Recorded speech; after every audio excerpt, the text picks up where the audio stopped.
okay?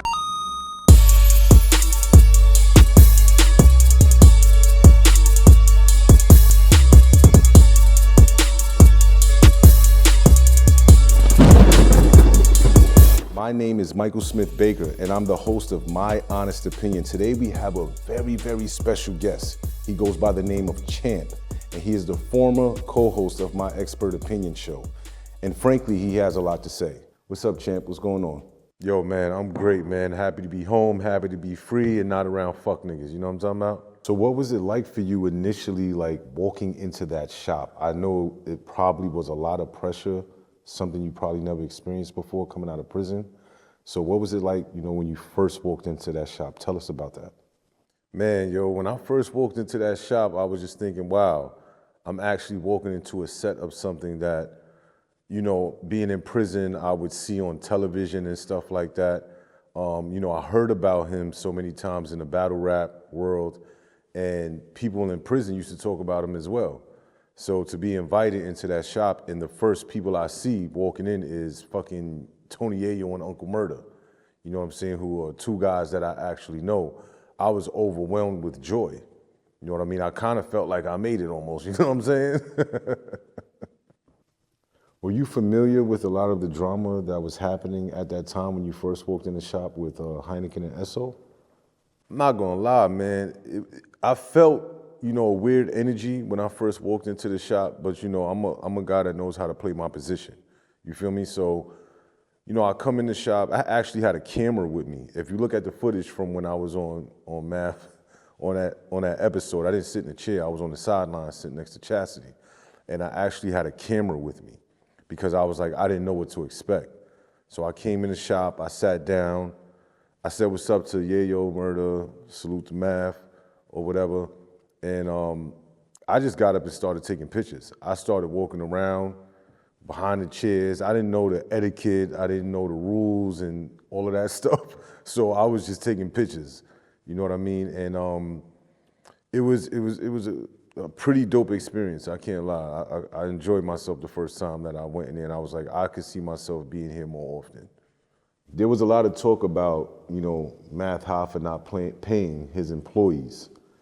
Did you ever experience something like that? Well, I mean, initially, I was good, you know what I'm saying? Like, I was doing a lot in that shop, you know what I'm saying? And I heard the rumors, I heard, you know, Heineken and Esso weren't paid, you know, I heard about past employees that Math had that weren't paid. And the first few episodes, I did not get paid. Let me just get that clear, like, I did not get paid at all.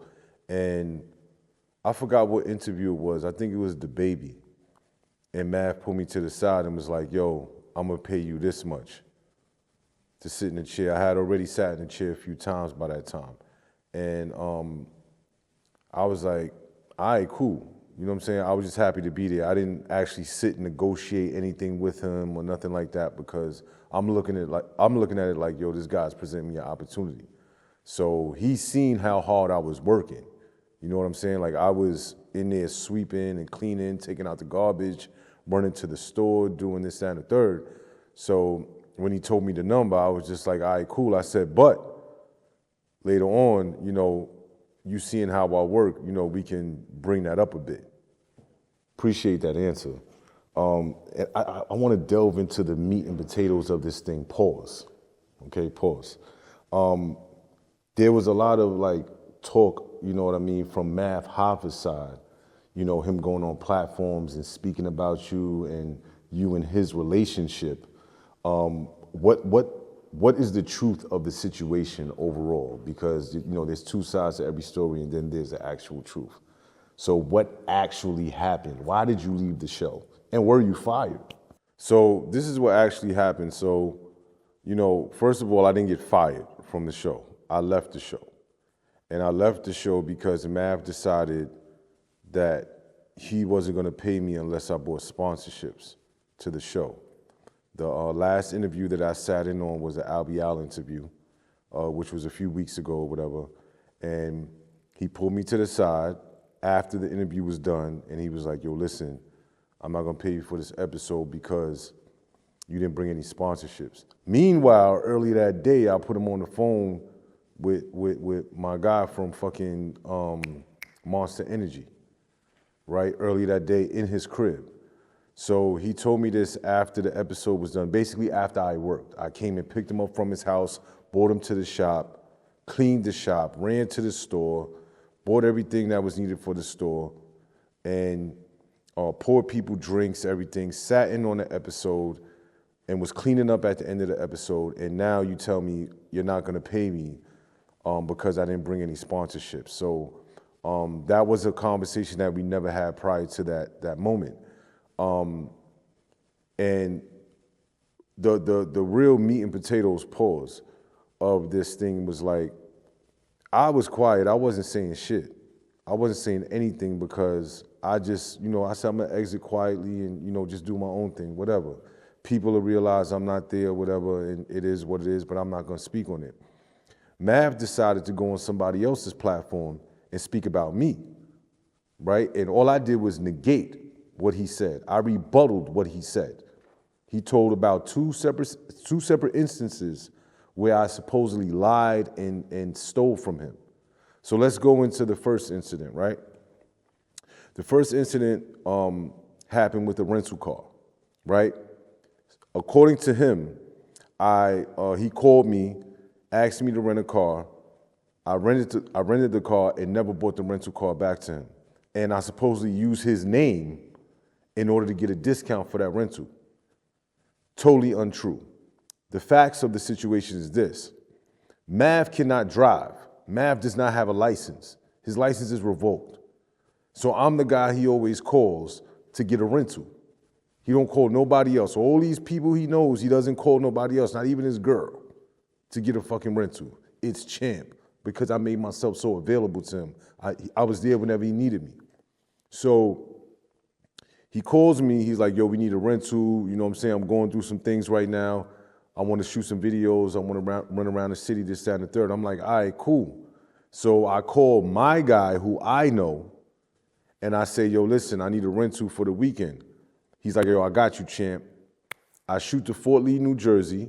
I go get the rental under my name, under my license, under my credit card, okay, with the fucking $200-300 fucking deposit hold.